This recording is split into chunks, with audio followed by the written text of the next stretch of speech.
It's a royal fantasy vacation for our president. He started off today taking a magical carriage ride with the king. Let's take a peek inside for a regal close-up. There you go. They look like two turkey meatballs you forgot overnight in the microwave. Melania, she got her own carriage ride. She rode behind in a separate carriage with Queen Camilla. Seen here wondering how to turn on this purple lamp. Does that not tell you everything you need to know about Donald Trump?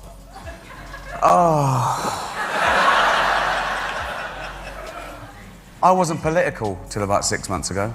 I wasn't interested in politics. Really? But now I'm just fascinated. Let's not talk about him, though. That's fine. Let's talk about you. You're more interesting.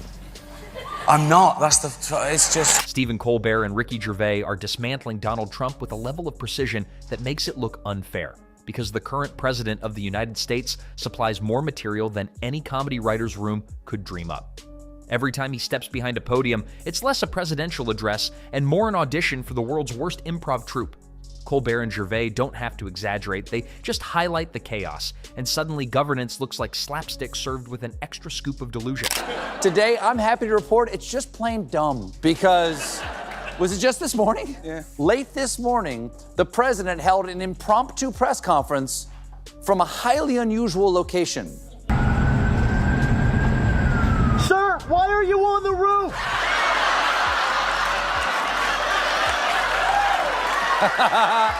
That's nice. Eva Longoria and America Ferrera aren't just beautiful, talented actresses. They're also two people who your future president, Donald Trump, can't wait to deport.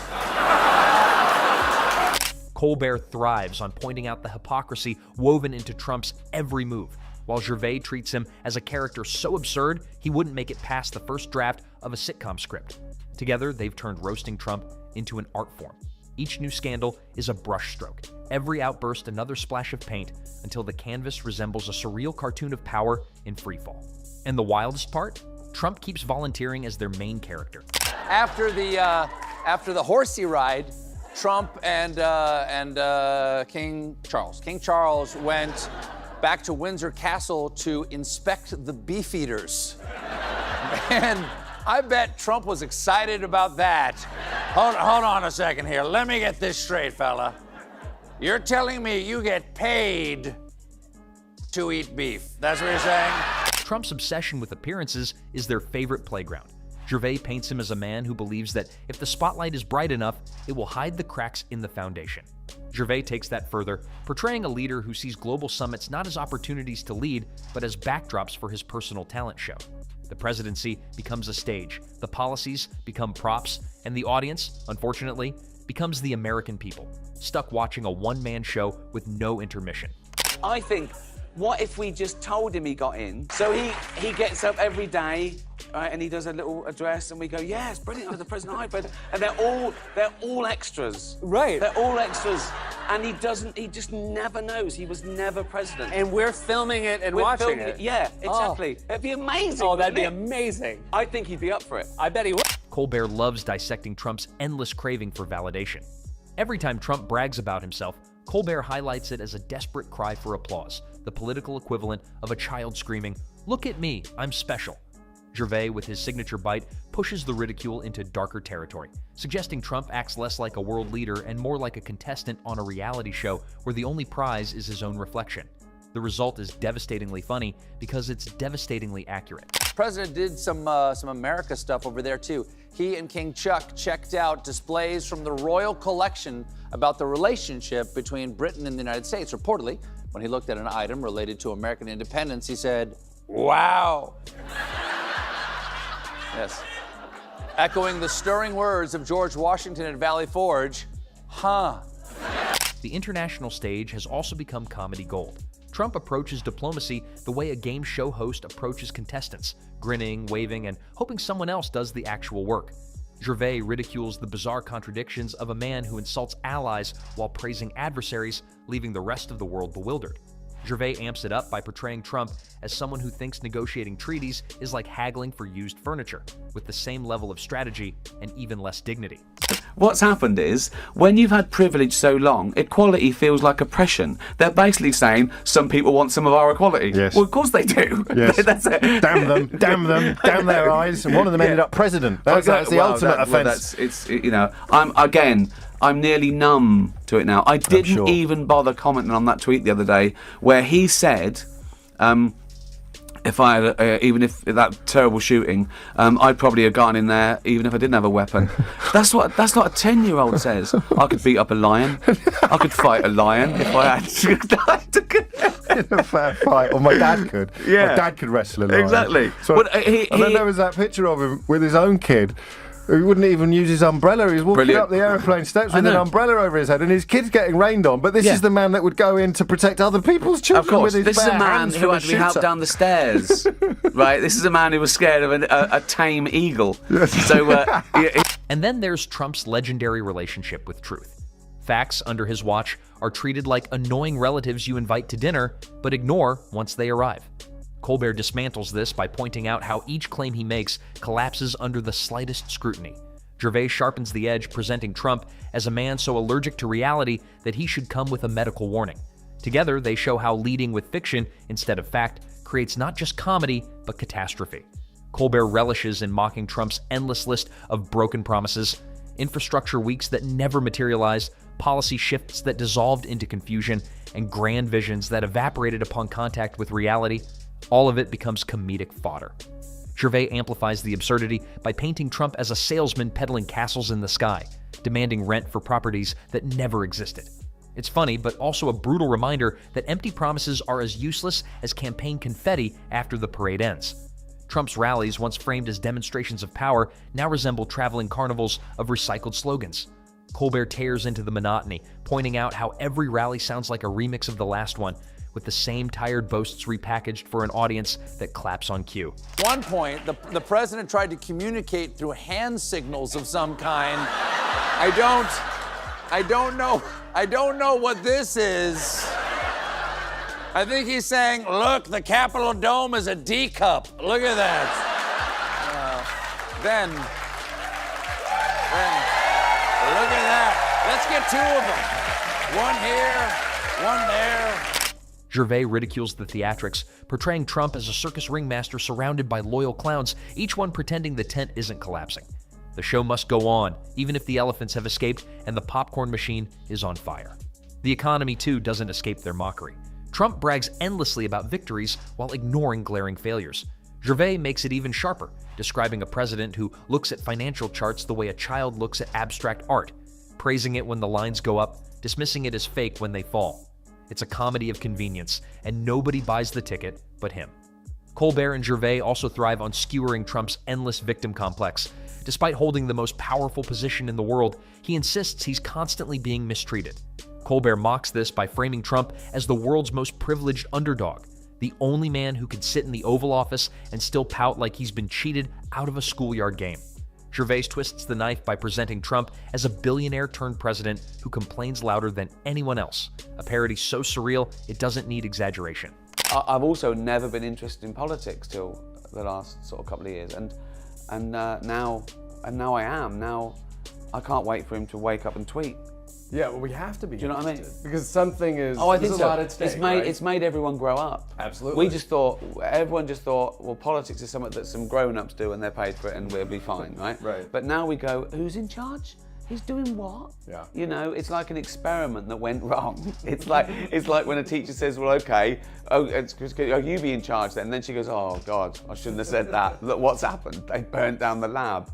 You know, it's like. And then there's his obsession with loyalty. For Trump, loyalty isn't about trust or teamwork. It's about blind applause. Colbert calls out the insecurity of a man who values cheerleaders more than competent advisors. Gervais exaggerates the absurdity, portraying him as a monarch whose court is filled with sycophants too afraid to tell him the crown is slipping. The roast lands because the truth is undeniable. Leadership crumbles when the only qualification is devotion to one man's ego. The scandals roll in like clockwork, each one arriving before the last has even faded.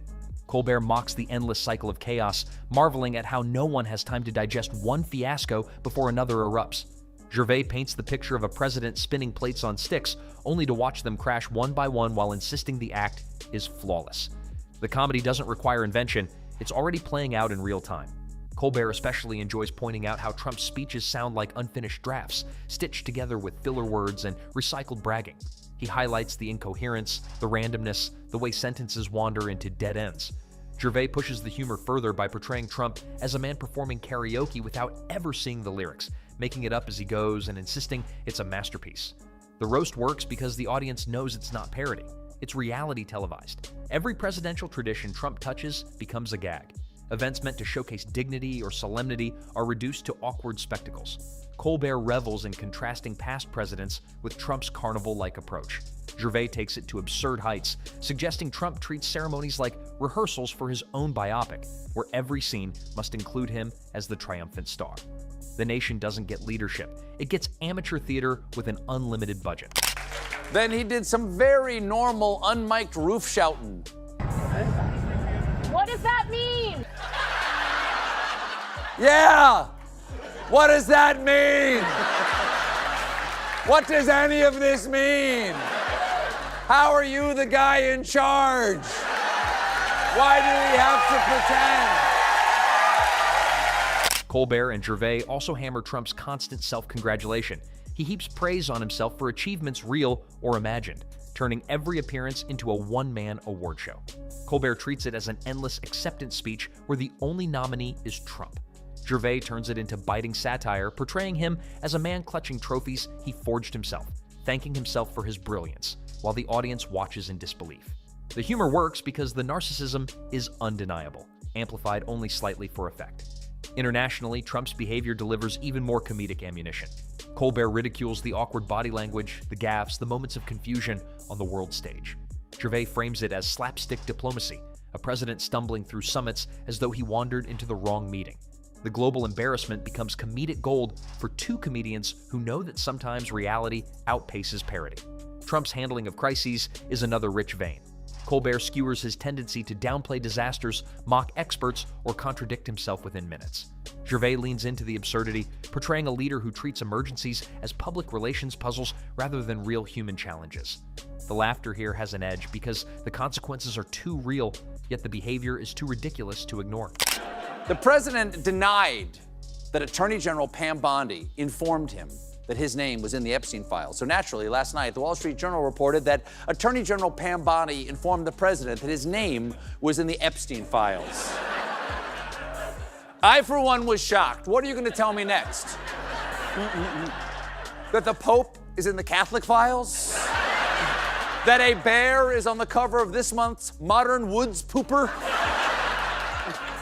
Even Trump's body language becomes part of the comedy. Colbert mimics the odd hand gestures, the exaggerated expressions, turning them into symbols of insecurity, masquerading as strength. Gervais mocks the strut, the forced bravado, the desperate performance of confidence. Together, they show a president who seems to be acting the part of leader rather than embodying it, a parody within a presidency. The sheer pace of Trump's chaos is perhaps the greatest gift to Colbert and Gervais. No other president has generated this much unfiltered content. Colbert marvels at the constant stream, joking that no late-night host ever dreamed of having this much material. Gervais sharpens the point, saying Trump doesn't just provide comedy, he is the comedy. The presidency has become a living sitcom, and the punchlines write themselves every day. Through all of this, what makes the roast sting is the simple truth. There's a lot of etiquette to remember when you meet the royals. For example, when meeting King Charles or Queen Camilla, the first address is Your Majesty. For Prince William and Princess Catherine, it's Your Royal Highness. And if Trump runs into Prince Andrew, the correct address is We never met, remember? I have no idea who you are. Trump believes he is the hero of the story.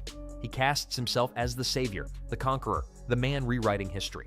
Yet Colbert and Gervais position him exactly where he belongs, the clown at the center of the ring, juggling empty promises and tripping over his own lines. Their brilliance lies not in invention, but in revelation. They don't fabricate, they expose. And when reality is this absurd, all it takes is a spotlight to make the comedy explode. Even the smallest physical tics become a treasure chest of ridicule, because when Trump steps in front of a camera, it's less about delivering leadership and more about delivering a performance that never lands.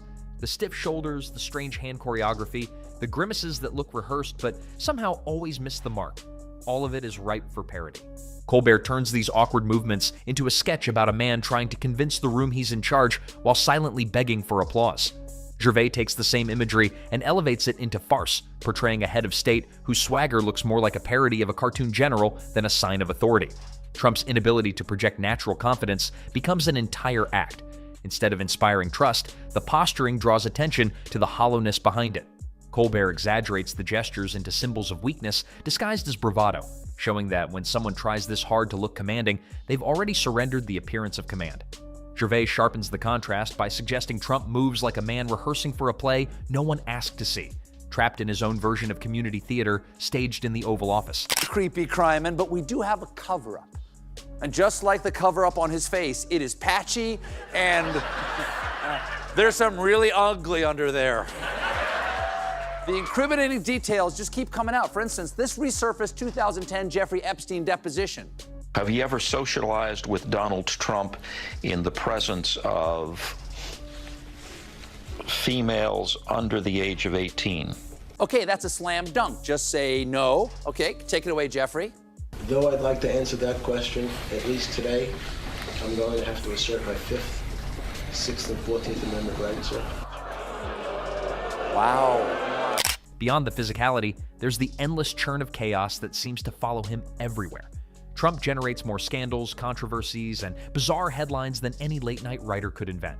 Colbert thrives on this endless stream, marveling at how one president could supply a permanent pipeline of absurdity. Each morning, the news cycle resets, and with it comes a fresh script already written by the president himself. Gervais doesn't just point out the volume, he highlights how Trump doesn't merely invite comedy, he embodies it. The entire administration becomes a sitcom unfolding in real time, except this sitcom runs the country and nobody ever gets to change the channel.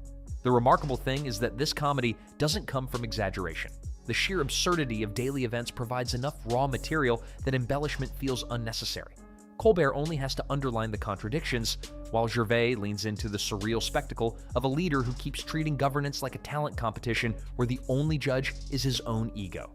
Every fresh headline is another sketch waiting to happen, and every decision he makes doubles as a punchline with consequences. The sting of their mockery lies in exposing how Trump frames himself as the epic hero in a narrative that exists mostly in his imagination. In his own telling, he's the savior rewriting history, the triumphant figure destined to tower above all others. Colbert dismantles this image with the precision of a satirist who knows that greatness cannot be declared. It must be demonstrated. Gervais sharpens the blade by presenting Trump as a man who insists on writing his own legend but keeps producing slapstick scenes instead of triumphs. The absurdity becomes more glaring when the heroic image collides with the visible reality. Colbert and Gervais show him not as the conqueror he envisions, but as the comic relief he unintentionally performs.